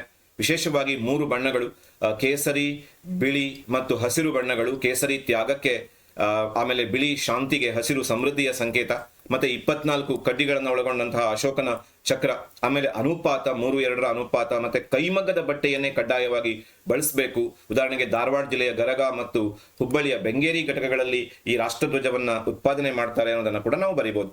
ಇನ್ನು ಧಾರ್ಮಿಕ ಐಕ್ಯತೆ ಅಂದ್ರೆ ಏನು ಅಂತ ಕೇಳಿದರೆ, ವಿವಿಧ ಧರ್ಮ, ನಂಬಿಕೆ ಮತ್ತು ಆಚರಣೆಗಳನ್ನು ಹೊಂದಿರುವ ಜನರು ಯಾವುದೇ ಭೇದ ಭಾವ ಇಲ್ಲದೆ ಪರಸ್ಪರ ಗೌರವ, ಸಹನೆ, ಸಹೋದರತ್ವದಿಂದ ಒಟ್ಟಾಗಿ ಬಾಳುವುದಕ್ಕೆ ರಿಲಿಜಿಯಸ್ ಹಾರ್ಮನಿ ಅಥವಾ ಧಾರ್ಮಿಕ ಐಕ್ಯತೆ ಅಂತ ಹೇಳಿ ಕರೀತಾರೆ. ರೇಖಾಂಶ ಎಂದರೇನು? ಗ್ಲೋಬ್ನ ಮೇಲಿರುವ 3 ಮುಖ್ಯ ರೇಖಾಂಶಗಳನ್ನು ಹೆಸರಿಸಿ. ಇಲ್ಲಿಂದ ಆರಂಭವಾಗಿ ನಾವು 3 ಅಂಕದ ಪ್ರಶ್ನೆಗಳ ಕಡೆಗೆ ಬರ್ತೀವಿ. ಅಲ್ಲಿ 18 3 ಅಂಕದ ಪ್ರಶ್ನೆಗಳನ್ನ ಗಮನಿಸ್ತೀವಿ. ಈ 18 3 ಅಂಕದ ಪ್ರಶ್ನೆಗಳಲ್ಲಿ 54 ಅಂಕಗಳನ್ನ ನಾವು ಗಮನಿಸಬಹುದು. ಅಲ್ಲಿಗೆ ಬರಬರಿ 150 ಅಂಕಗಳ ಒಂದು ಪತ್ರಿಕೆಯಾಗಿದ್ದನ್ನ ನಾವು ಗಮನಿಸಬಹುದು. ನೋಡ್ತಾ ಬಂದ್ರೆ ರೇಖಾಂಶಗಳು ಅಂದ್ರೆ ಏನು ಅಂತ ಕೇಳಿದ್ರೆ, ಅಕ್ಷಾಂಶ ರೇಖಾಂಶಗಳ ಬಗ್ಗೆ ಗೊತ್ತಿರಬೇಕು. ಉತ್ತರ ದಕ್ಷಿಣವಾಗಿ, ಉತ್ತರ ಧ್ರುವ ಮತ್ತು ದಕ್ಷಿಣ ಧ್ರುವಗಳನ್ನ ಜೋಡಿಸುವಂತ ಒಂದು ಕಾಲ್ಪನಿಕ ರೇಖೆ, ಅದನ್ನ ರೇಖಾಂಶ ಅಂತ ಕರೀತಾರೆ. ಗ್ಲೋಬ್ ನಲ್ಲಿರುವ ಮುಖ್ಯ 3 ರೇಖಾಂಶಗಳು, ಅದರಲ್ಲಿ 0 ಡಿಗ್ರಿ ರೇಖಾಂಶ ಅಥವಾ ಗ್ರೀನ್ವಿಚ್ ರೇಖಾಂಶ, ಪ್ರೈಮ್ ಮೆರಿಡಿಯನ್ ಅಂತ ಕರೀತಾರೆ. ಇನ್ನು ಅಂತಾರಾಷ್ಟ್ರೀಯ ದಿನಾಂಕ ರೇಖೆ 180 ಡಿಗ್ರಿ ರೇಖಾಂಶ, ಆಮೇಲೆ ಭಾರತದ ಸಮಯ ನಿರ್ಧಾರಕ ರೇಖೆ 82.5 ಡಿಗ್ರಿ ಪೂರ್ವ ರೇಖಾಂಶ. ಇನ್ನು ಸುವರ್ಣ ಚತುಷ್ಪಥ ರಸ್ತೆಯ ಮಹತ್ವ ಏನು ಅಂತ ಕೇಳಿದ್ದಾರೆ. ಇದು ವಿಶೇಷವಾಗಿ ವೇಗದ ಸಾರಿಗೆ ಸಂಪರ್ಕವನ್ನ ಮಹಾನ್ ನಗರಗಳ ಮಧ್ಯೆ ಕೊಡುವಂತ ಒಂದು ಕೆಲಸವನ್ನ ಮಾಡುತ್ತೆ. ಆರ್ಥಿಕ ಪ್ರಗತಿಗೆ, ವ್ಯಾಪಾರದ ಪ್ರಗತಿಗೆ ಪೂರಕವಾಗಿದೆ. ಕೈಗಾರಿಕಾ ಪ್ರದೇಶಗಳಿಗೆ ಕಚ್ಚಾ ವಸ್ತುವನ್ನು ಸಾಗಿಸುವ, ಮಾರುಕಟ್ಟೆಗೆ ಸಿದ್ಧ ವಸ್ತುಗಳನ್ನು ಬೇಗವಾಗಿ ಕೊಂಡೊಯ್ಯೋದಕ್ಕೆ ಸಹಾಯ ಮಾಡುತ್ತೆ. ಇಂಧನದ ಉಳಿತಾಯ ಮಾಡುತ್ತೆ, ಸಮಯದ ಉಳಿತಾಯ ಮಾಡುತ್ತೆ. ಇದು ಒಟ್ಟಾರೆ ಸುಗಮ ಸಂಚಾರಕ್ಕೆ ಸಹಾಯ ಮಾಡುತ್ತೆ. ಇನ್ನು ಮುಂಬೈಯನ್ನ ಭಾರತದ ಮ್ಯಾಂಚೆಸ್ಟರ್ ಅಂತ ಯಾಕೆ ಕರೀತಾರೆ? ಹತ್ತಿ ಬಟ್ಟೆಯ ಉತ್ಪಾದನೆಗೆ ಪ್ರಸಿದ್ಧ ಆಗಿರೋದು ಇಂಗ್ಲೆಂಡಿನ ಮ್ಯಾಂಚೆಸ್ಟರ್. ಅದೇ ತರ ಭಾರತದಲ್ಲಿ ಹತ್ತಿ ಬಟ್ಟೆಗೆ ಉತ್ಪಾದನೆಗೆ ಹೆಸರಾಗಿರೋದು ಮುಂಬೈ. ಇಲ್ಲಿನ ಅತ್ಯಂತ ಉತ್ತಮ ವಾಯುಗುಣ, ಬಂದರು ಸೌಕರ್ಯ, ಕಚ್ಚಾ ಹತ್ತಿಯ ಲಭ್ಯತೆಯಿಂದ ಅತ್ಯುತ್ತಮವಾದಂತಹ ಬಟ್ಟೆಗಳನ್ನ ಉತ್ಪಾದನೆ ಮಾಡಲಾಗುತ್ತೆ. ಮತ್ತು ಹತ್ತಿಯನ್ನು ತುಂಬಾ ಚೆನ್ನಾಗಿ ಇಲ್ಲಿ ಪೂರೈಕೆಯಾಗೋದ್ರಿಂದ ಜವಳಿ ಕೇಂದ್ರವಾಗಿ ಮುಂಬೈ ಬೆಳೆದಿದೆ. ಹಾಗೆ ಇದನ್ನ ಭಾರತದ ಮ್ಯಾಂಚೆಸ್ಟರ್ ಅಂತ ಹೇಳಿ ಕರೀತಾರೆ. ಕರ್ನಾಟಕದ ವನ್ಯಜೀವಿ ಧಾಮಗಳ ಮಹತ್ವ ಏನು ಅಂತ ಕೇಳಿದ್ರೆ, ಜೀವ ವೈವಿಧ್ಯಗಳನ್ನ ರಕ್ಷಣೆ ಮಾಡುತ್ತೆ. ಕರ್ನಾಟಕದಲ್ಲಿ ಶ್ರೀಮಂತವಾದ ಸಸ್ಯವರ್ಗ ಇದೆ, ಪ್ರಾಣಿ ವರ್ಗ ಇದೆ, ಅಪರೂಪದ ಪ್ರಾಣಿ ಪಕ್ಷಿಗಳಿದಾವೆ, ಸರೀಸೃಪಗಳಿದಾವೆ. ಅವುಗಳನ್ನ ನಾಶ ಮಾಡದಂತೆ ತಡೆಯೋದಕ್ಕೆ ಸಹಾಯ ಮಾಡುತ್ತೆ. ಅಳಿವಿನಂಚಿನಲ್ಲಿರುವಂತಹ ಅನೇಕ ಪ್ರಾಣಿ ಪಕ್ಷಿಗಳನ್ನ ರಕ್ಷಣೆ ಮಾಡುವುದಕ್ಕೆ ಆನೆ, ಹುಲಿ, ಕೃಷ್ಣಮೃಗ ಹೀಗೆ ಅವುಗಳನ್ನ ರಕ್ಷಣೆ ಮಾಡುವಲ್ಲಿ ಸಹಾಯ ಮಾಡುತ್ತೆ. ಪರಿಸರ ಸ್ನೇಹಿ ಪ್ರವಾಸೋದ್ಯಮವನ್ನು ಬೆಳೆಸುವುದಕ್ಕೆ ಸಹಾಯ ಮಾಡುತ್ತೆ. ಹಾಗೂ ಒಟ್ಟಾರೆ ಪ್ರವಾಸೋದ್ಯಮದ ಮೂಲಕ ರಾಜ್ಯದ ಆದಾಯಕ್ಕೆ ಕೂಡ ಇದು ಸಹಾಯವನ್ನ ಮಾಡ್ತಾ ಇದೆ. ಇನ್ನು ನಿತ್ಯ ಹರಿದ್ವರ್ಣದ ಕಾಡುಗಳು, ಅತ್ಯಂತ ಸಮೃದ್ಧವಾದ ಮಳೆ ಇರುವಂತಹ ಪ್ರದೇಶಗಳಲ್ಲಿ ಎಲ್ಲಾ ಕಾಲಗಳಲ್ಲಿಯೂ ಎಲೆಗಳನ್ನ ಉದುರಿಸದೆ ಸದಾ ಹಸಿರಾಗಿರುವ ಎಲೆಗಳನ್ನ ಹೊಂದಿರುವ ಅರಣ್ಯಗಳೇ ನಿತ್ಯ ಹರಿದ್ವರ್ಣದ ಕಾಡುಗಳು. ವಿಶೇಷವಾಗಿ ಪಶ್ಚಿಮ ಘಟ್ಟ ಕರ್ನಾಟಕ ಮತ್ತು ಕೇರಳದ ಭಾಗಗಳಲ್ಲಿ ನಾವು ಇದನ್ನ ಕಾಣ್ತೀವಿ. ಮತ್ತೆ ಅಮೆಜಾನ್ ಮಳೆ ಕಾಡುಗಳು ದಕ್ಷಿಣ ಅಮೆರಿಕ ಮತ್ತು ಈಶಾನ್ಯ ಭಾರತದ ಅಸ್ಸಾಂ, ಮೇಘಾಲಯ ಪ್ರದೇಶಗಳಲ್ಲಿ ನಿತ್ಯ ಹರಿದ್ವರ್ಣದ ಕಾಡುಗಳನ್ನ ಕಾಣಬಹುದು. ಆರ್ಥಿಕ ಅಭಿವೃದ್ಧಿಯಲ್ಲಿ ವ್ಯವಹಾರ ಮತ್ತು ವಾಣಿಜ್ಯದ ಪಾತ್ರ, ಸರಕು ಮತ್ತು ಸೇವೆಗಳ ಸುಲಭ ವಿತರಣೆಗೆ ಈ ವ್ಯವಹಾರ ಮತ್ತು ವಾಣಿಜ್ಯ ಸಹಾಯ ಮಾಡುತ್ತೆ. ಸಾವಿರಾರು ಲಕ್ಷಾಂತರ ಉದ್ಯೋಗ ಅವಕಾಶಗಳನ್ನು ವಿಭಿನ್ನ ಕ್ಷೇತ್ರಗಳಲ್ಲಿ, ಸಾರಿಗೆ, ಶೇಖರಣೆ, ಬ್ಯಾಂಕಿಂಗ್, ವಿಮೆ, ಮಾರುಕಟ್ಟೆ ಕ್ಷೇತ್ರಗಳಲ್ಲಿ ಸೃಷ್ಟಿ ಮಾಡುತ್ತೆ. ರಾಷ್ಟ್ರೀಯ ಆದಾಯ ಮತ್ತು ಜೀವನ ಮಟ್ಟವನ್ನು ಹೆಚ್ಚಿಸುವಲ್ಲಿ ಸಹಾಯ ಮಾಡುತ್ತೆ ಅನ್ನೋದನ್ನ ನಾವು ವ್ಯಾಪಾರ ಮತ್ತು ವಾಣಿಜ್ಯಗಳ ಪಾತ್ರದಲ್ಲಿ ಬರೀಬಹುದು. ಇನ್ನು ಉದಾರೀಕರಣ, ಜಾಗತೀಕರಣ, ಖಾಸಗೀಕರಣದ ಕ್ರಮಗಳ ಬಗ್ಗೆ ನಾವು ನೆನಪಲ್ಲಿ ಇಟ್ಕೊಂಡ್ರೆ 1991 ಏನು ಹೊಸ ಆರ್ಥಿಕ ನೀತಿ ಇದೆ ಅದರಲ್ಲಿ ಉದಾರೀಕರಣ ಅಂತಂದ್ರೆ ಏನು ಕೇಳಿದ್ರೆ, ವ್ಯವಹಾರ ಮತ್ತು ಉದ್ಯಮಗಳ ಮೇಲೆ ಅನಗತ್ಯ ಕಟ್ಟುಪಾಡುಗಳು, ಪರವಾನಿಗಳನ್ನ ತೆಗೆದುಹಾಕೋದು, ಮುಕ್ತ ವ್ಯಾಪಾರಕ್ಕೆ ಅವಕಾಶ ಮಾಡಿಕೊಡೋದು. ಇನ್ನು ಖಾಸಗೀಕರಣ ಅಂತಂದ್ರೆ ಸಾರ್ವಜನಿಕ ವಲಯದ ಉದ್ಯಮಗಳಲ್ಲಿ ಸರ್ಕಾರದ ಹೂಡಿಕೆಯನ್ನು ಹಿಂಪಡ್ಕೊಳ್ಳೋದು ಮತ್ತು ಖಾಸಗಿಯವರಿಗೆ ಅದರ ಆಡಳಿತ ಮತ್ತು ಹೂಡಿಕೆಗೆ ಅವಕಾಶ ಮಾಡಿಕೊಡೋದು. ಇನ್ನು ಜಾಗತೀಕರಣ ಅಂತ ಕೇಳಿದ್ರೆ ಎಲ್ಲಾ ಸರಕು, ಸೇವೆ, ಬಂಡವಾಳ, ತಂತ್ರಜ್ಞಾನಗಳು ದೇಶದ ಗಡಿಯನ್ನ ಮೀರಿ ಮುಕ್ತವಾಗಿ ಹರಿವನ್ನ ಪಡ್ಕೊಳ್ಳೋದಕ್ಕೆ, ವಿಭಿನ್ನ ದೇಶಗಳಲ್ಲಿನ ಒಳ್ಳೆಯ ಅಂಶಗಳು ನಮ್ಮ ದೇಶಕ್ಕೆ ಬರೋದಕ್ಕೆ, ನಮ್ಮ ದೇಶದ ಒಳ್ಳೆಯ ಅಂಶಗಳು ಹೊರಗಡೆ ಹೋಗೋದಕ್ಕೆ ಕೂಡ ಇದು ಸಹಾಯ ಮಾಡುತ್ತೆ. ಎಲ್ಲವುಗಳ ಮುಕ್ತ ಹರಿವು, ಗಡಿ ವಿಚಾರವನ್ನ ಮೀರಿ ನಡೆಯುವಂತಹ ಒಂದು ಹರಿವು, ಅದಕ್ಕೆ ಏನಂತ ಕರೀತಾರೆ, ಜಾಗತೀಕರಣ ಅನ್ನೋದಾಗಿ ಕರೀತಾರೆ. ಮುಂದುವರೆದು ಕಲ್ಯಾಣ ರಾಜ್ಯಗಳಲ್ಲಿ ಸರ್ಕಾರದ ಕಾರ್ಯಕ್ಷೇತ್ರವನ್ನ ಬರೆಯಿರಿ ಅಂತ ಕಾರ್ಯಕ್ಷೇತ್ರ ಸಾಮಾಜಿಕ ಭದ್ರತೆಯನ್ನ ಉಂಟು ಮಾಡುತ್ತೆ. ಕಲ್ಯಾಣ ರಾಜ್ಯಗಳಲ್ಲಿ ಸರ್ಕಾರದ ಕಾರ್ಯಕ್ರಮಗಳು ಅವರ ಜೀವನ ಮಟ್ಟವನ್ನು ಹೆಚ್ಚಿಸುವಲ್ಲಿ, ಶಿಕ್ಷಣವನ್ನ, ಆರೋಗ್ಯವನ್ನ, ನೈರ್ಮಲ್ಯವನ್ನ ಹೆಚ್ಚಿಸುವಲ್ಲಿ, ವಸತಿ ಸೌಕರ್ಯವನ್ನು ಹೆಚ್ಚಿಸುವಲ್ಲಿ ಸಹಾಯ ಮಾಡುತ್ತೆ. ಆರ್ಥಿಕ ಸಮಾನತೆ ತರೋದಕ್ಕೆ, ಬಡತನ, ನಿರುದ್ಯೋಗಗಳನ್ನು ಹೋಗಲಾಡಿಸೋದಕ್ಕೆ ಸಹಾಯ ಮಾಡುತ್ತೆ. ದುರ್ಬಲ ವರ್ಗಗಳನ್ನ, ಮಹಿಳೆಯರು, ಮಕ್ಕಳು, ವೃದ್ಧರು, ಶೋಷಿತ ವರ್ಗದ ಇವರ ರಕ್ಷಣೆಗೆ ಈ ಕಲ್ಯಾಣ ರಾಜ್ಯಗಳಲ್ಲಿ ಸರ್ಕಾರದ ಕಾರ್ಯಕ್ಷೇತ್ರಗಳು ಸಹಾಯವನ್ನ ಮಾಡ್ತಾ ಇದೆ. ಕ್ರೈಸ್ತ ಧರ್ಮದ ಪ್ರಸಾರಕ್ಕೆ ಏನು ಕಾರಣ? ಏಸು ಕ್ರಿಸ್ತನ ಸರಳವಾದಂತಹ ಬೋಧನೆಗಳು, ಜನರಾಡುವ ಭಾಷೆ, ಕಥೆಗಳು, ಉಪಕಥೆಗಳು, ಸರಳವಾದ ಬೋಧನೆ, ಜನರಾಡುವ ಭಾಷೆ, ಇವೆಲ್ಲವನ್ನ ಬರೀಬೇಕು. ಆಮೇಲೆ ಯಾವುದೇ ಆಡಂಬರತೆ ಇಲ್ಲ, ಸರಳತೆಗೆ. ಆಮೇಲೆ ಅಪೋಸ್ತಲರು ಮತ್ತು ಸೈಂಟ್ ಪಾಲ್, ಸೈಂಟ್ ಪೀಟರ್ ಮೊದಲಾದಂತಹ ಅಪೋಸ್ತಲರು ಮತ್ತು ಕ್ರೈಸ್ತ ಮಿಷನರಿಗಳ ಪಾತ್ರವನ್ನ ಬರೀಬೇಕು. ಇನ್ನು ಕಾನ್ಸ್ಟಂಟೈನನ ಬೆಂಬಲವನ್ನು ಕೂಡ ನಾವು ಅವಶ್ಯವಾಗಿ ಬರೀಬೇಕು. ಇನ್ನು ರಾಬರ್ಟ್ ಕ್ಲೈವ್ ಹೇಗೆ ಅಡಿಪಾಯ ಹಾಕಿದ ಅಂತ ಹೇಳಿ, ಬ್ರಿಟಿಷ್ ಸಾಮ್ರಾಜ್ಯಕ್ಕೆ ರಾಬರ್ಟ್ ಕ್ಲೈವ್ ಹೇಗೆ ಅಡಿಪಾಯ ಹಾಕ್ತಾನೆ, ಉಳಿದ ಪ್ರಶ್ನೆಗಳು, ವಿಶ್ವಸಂಸ್ಥೆಯ ಅಂಗಸಂಸ್ಥೆಗಳವರೆಗಿನ ಪ್ರಶ್ನೆಗಳನ್ನು ನಾವು ಕೊನೆಯ ಭಾಗದಲ್ಲಿ ನೋಡ್ಲಿಕ್ಕಿದೀವಿ. ಪ್ಲಾಸ್ಟಿಕ್ ಕದನದಲ್ಲಿ ರಾಬರ್ಟ್ ಕ್ಲೈವ್ ಹೇಗೆ ಸಿರಾಜುದ್ದೌಲನನ್ನ ಸೋಲಿಸ್ತಾನೆ ಉಪಾಯವಾಗಿ ಮೀರ್ ಜಾಫರ್ನೊಡನೆ ಒಪ್ಪಂದವನ್ನ ಮಾಡಿಕೊಂಡು ಅನ್ನೋದು ಇದು ಬಹಳ ಮುಖ್ಯವಾಗಿದ್ದು. ಆಮೇಲೆ ಬಕ್ಸಾರ್ ಕದನ ಮತ್ತು ಅಲಹಾಬಾದ್ ಒಪ್ಪಂದ, ಹೇಗೆ ಆತ ಆ ಮೈತ್ರಿಕೂಟವನ್ನ ಒಡಿತಾನೆ, ಶಾ ಅಲಂನಿಂದ ಬಂಗಾಳ, ಬಿಹಾರ ಮತ್ತು ಒಡಿಶಾಗಳ ದಿವಾನಿ ಹಕ್ಕನ್ನ ಪಡ್ಕೋತಾನೆ, ದ್ವಿಮುಖ ಸರ್ಕಾರವನ್ನ ತರ್ತಾನೆ, ತೆರಿಗೆ ವಸೂಲಿ ಮಾಡುವ ಅಧಿಕಾರ ಬ್ರಿಟಿಷರಿಗೆ ಸಿಗುತ್ತೆ, ಆದ್ರೆ ಆಡಳಿತದ ಜವಾಬ್ದಾರಿ ನವಾಬನಿಗೆ ಸಿಗುವಂತಹ ಒಂದು ವಿಶೇಷ ದ್ವಿಮುಖ ಸರ್ಕಾರ ಪದ್ಧತಿಯನ್ನು ತರ್ತಾನೆ. ಹೀಗೆ ಅಡಿಪಾಯವನ್ನ ಹಾಕ್ತಾನೆ ಬ್ರಿಟಿಷ್ ಸಾಮ್ರಾಜ್ಯಕ್ಕೆ ರಾಬರ್ಟ್ ಕ್ಲೈವ್. ನಾವಿಕ ಹೆನ್ರಿಯ ಪಾತ್ರವನ್ನ ಬರೆಯಿರಿ ಅಂತ ಹೇಳಿ, ನಾವಿಕ ಹೆನ್ರಿ ಅತ್ಯಂತ ಮಹತ್ವದ ಪಾತ್ರ ಅಂತಂದ್ರೆ ಆತ ಪೋರ್ಚುಗಲ್ ದೇಶದಲ್ಲಿ ರಾಜಕುಮಾರನಾಗಿ ನಾವಿಕರ ಶಾಲೆಯನ್ನ, ಸಾಕ್ರೇಸ್ ಎಂಬಲ್ಲಿ ಮೊದಲ ನಾವಿಕರ ಶಾಲೆಯನ್ನ, ಇದು ಮಲ್ಟಿಪಲ್ ಚಾಯ್ಸ್ ಕೂಡ ಕೇಳ್ಬೋದು ಎಲ್ಲಿ ಸ್ಥಾಪನೆ ಆಯಿತು ಅಂತ ಹೇಳಿ, ಅಲ್ಲಿ ಮೊದಲ ನಾವಿಕರ ಶಾಲೆಯನ್ನು ಆರಂಭಿಸ್ತಾನೆ. ವಿಜ್ಞಾನಿಗಳನ್ನ, ನಾವಿಕರನ್ನ ಪ್ರೋತ್ಸಾಹಿಸ್ತಾನೆ, ನಕ್ಷೆ ತಯಾರಕರನ್ನ ಕರೆಸ್ತಾನೆ, ಖಗೋಳಶಾಸ್ತ್ರಜ್ಞರನ್ನ ಕರೆಸ್ತಾನೆ, ಹಡಗು ನಿರ್ಮಿಸುವವರನ್ನ ಕರೆಸ್ತಾನೆ, ನಾವಿಕರನ್ನ ಒಂದೆಡೆ ಸೇರಿಸ್ತಾನೆ, ಅಗತ್ಯ ತರಬೇತಿಯನ್ನ ಕೊಡ್ತಾನೆ. ಅದರ ಪರಿಣಾಮವಾಗಿ ಆಫ್ರಿಕಾದ ಕರಾವಳಿ ಏನು ಬಾರ್ತಲೋಮಿಯ ಡಯಾಸನ ಅನ್ವೇಷಣೆ ಇದೆ, ಅದಕ್ಕೆ ಈ ನೌಕಾಶಾಲೆಯೇ ಪ್ರೇರಣೆ ಅಂತ ನೋಡ್ತೀವಿ. ಮುಂದೆ ಅದೇ ಮಾರ್ಗವನ್ನು ಅನುಸರಿಸಿ ವಾಸ್ಕೋಡಿಗಾಮ ಭಾರತಕ್ಕೆ ಜಲಮಾರ್ಗವನ್ನ ಶೋಧಿಸ್ತಾನೆ. ಇನ್ನು ಅಕ್ಬರ್ನ ಆಸ್ಥಾನದಿಂದ ನವರತ್ನರ ಬಗ್ಗೆ ಬರಿಬೇಕಾಗತ್ತೆ. 3 ಮಾರ್ಕ್ಸಿಗೆ ಈ ನವರತ್ನರ ಹೆಸರುಗಳನ್ನ ಬರೆದು ಒಂದೊಂದು ಸಾಲಾದ್ರೂ ಬರಿಬೇಕಾಗತ್ತೆ. ಬೀರ್ಬಲ್ ಅತ್ಯಂತ ಪ್ರಸಿದ್ಧ ಚತುರ, ಆಮೇಲೆ ತಾನ್ಸೇನ್ ಸಂಗೀತಗಾರ, ಅಬುಲ್ ಫಜಲ್ ಅಕ್ಬರ್ ನಾಮ ಮತ್ತೆ ಐನಿ ಅಕ್ಬರಿಯನ್ನ ಬರೀತಾನೆ. ಅಬುಲ್ ಫೈಜಿ ಕೂಡ ತತ್ವಜ್ಞಾನಿಯಾಗಿದ್ದವನು. ತೋಡರ್ಮಲ್ ಕಂದಾಯ ಮಂತ್ರಿಯಾಗಿ ಭೂಮಿಯನ್ನ ವರ್ಗೀಕರಣ, ಜಪ್ತಿ ವ್ಯವಸ್ಥೆ, ಬಂದೋಬಸ್ತ್ ಬರೀತಿರ್ತಾನೆ. ಮಾನ್ ಸಿಂಗ್ ಅವನ ಸೇನಾಪತಿಯಾಗಿದ್ದವನು. ಇನ್ನು ಅಬ್ದುಲ್ ರಹೀಂ ಖಾನ್ ಇ ಖಾನ್ ಹಿಂದಿ ಕವಿಯಾಗಿದ್ದವನು, ಕವಿತೆ ದೋಹಾಗಳನ್ನ ಬರುವವನು. ಅಬ್ದುಲ್ ರಹೀಂ ಅಷ್ಟೇ ಬರೆದು ಸಾಕು ನೀವು. ಮುಲ್ಲಾ ದೋ ಫಯಾಜ್ ಅಕ್ಬರ್ನ ಬುದ್ಧಿವಂತ ಸಲಹೆಗಾರ. ಇನ್ನು ಫಕೀರ್ ಅಜಿಯೋದ್ದೀನ್ ಅಂತ ಹೇಳಿ ಅವರು ಧಾರ್ಮಿಕ ಮತ್ತು ಆಧ್ಯಾತ್ಮಿಕ ಸಲಹೆಗಳನ್ನು ನೀಡ್ತಾ ಇದ್ದಂತಹ ಸೂಫಿ ಸಂತ, ಇವರ ಬಗ್ಗೆ ನಾವು ಬರೀಬೇಕಾಗತ್ತೆ. ಇನ್ನು ಮುಂದೆ ಫ್ರೆಂಚ್ ಕ್ರಾಂತಿಯಲ್ಲಿ ತತ್ವಜ್ಞಾನಿಗಳ ಪ್ರಭಾವ, ವಿಶೇಷವಾಗಿ ರೂಸೋವಿನ ಬಗ್ಗೆ ಬರೀಬೇಕು. ಅವನ ಸಾಮಾಜಿಕ ಒಪ್ಪಂದ ಕೃತಿ, ಅದನ್ನ ಫ್ರೆಂಚ್ ಕ್ರಾಂತಿಯ ಬೈಬಲ್ ಅಂತಾನೆ ಕರೀತಾರೆ. ಮಾನವ ಸ್ವತಂತ್ರನಾಗಿ ಜನಿಸ್ತಾನೆ, ಆದರೆ ಎಲ್ಲ ಕಡೆ ಸಂಕೋಲೆಗಳಿಂದ ಬಂಧಿಸಲ್ಪಟ್ಟಿದ್ದಾನೆ ಅಂತ ಹೇಳ್ತಾನೆ. ನಿಸರ್ಗಕ್ಕೆ ಮರಳಿ ಎಂಬ ಘೋಷಣೆಯನ್ನ ಕೊಡ್ತಾನೆ. ಇನ್ನು ವಾಲ್ಟಾಯರ್, ಇವನನ್ನು ರಾಜ ವಾಲ್ಟಾಯರ್ ಅಂತ ಕರೀತಾರೆ. ರಾಜಪ್ರಭುತ್ವವನ್ನ ಬೆಂಬಲಿಸ್ತಾನೆ.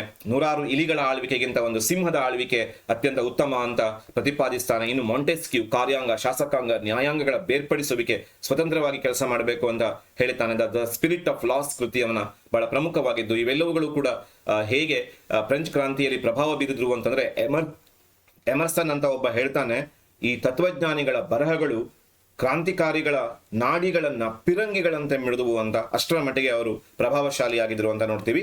ಇನ್ನು ಮುಂದೆ ಸಾರ್ವಭೌಮ ರಾಷ್ಟ್ರ ಅಂದ್ರೆ ಏನು ಅಂತ ಹೇಳಿ ಪ್ರಶ್ನೆಯನ್ನ ಕೇಳಿದ್ದಾರೆ. ಸಾರ್ವಭೌಮ ರಾಷ್ಟ್ರ ಅಂತಂದ್ರೆ ಯಾವುದೇ ಒಂದು ದೇಶ ಆಂತರಿಕ ವಿಷಯಗಳಲ್ಲಿ ಸಂಪೂರ್ಣ ಸ್ವತಂತ್ರವಾಗಿರುತ್ತದೆ, ನಿರ್ಧಾರವನ್ನು ತೆಗೆದುಕೊಳ್ಳುವಲ್ಲಿ ಸ್ವತಂತ್ರವಾಗಿರುತ್ತದೆ, ಯಾವುದೇ ನಿಯಂತ್ರಣ ಇರಲ್ಲ, ಅಂತಹ ರಾಷ್ಟ್ರಗಳಿಗೆ ಸಾರ್ವಭೌಮ ರಾಷ್ಟ್ರ ಅಂತ ಹೇಳಿ ಕರೀತಾರೆ.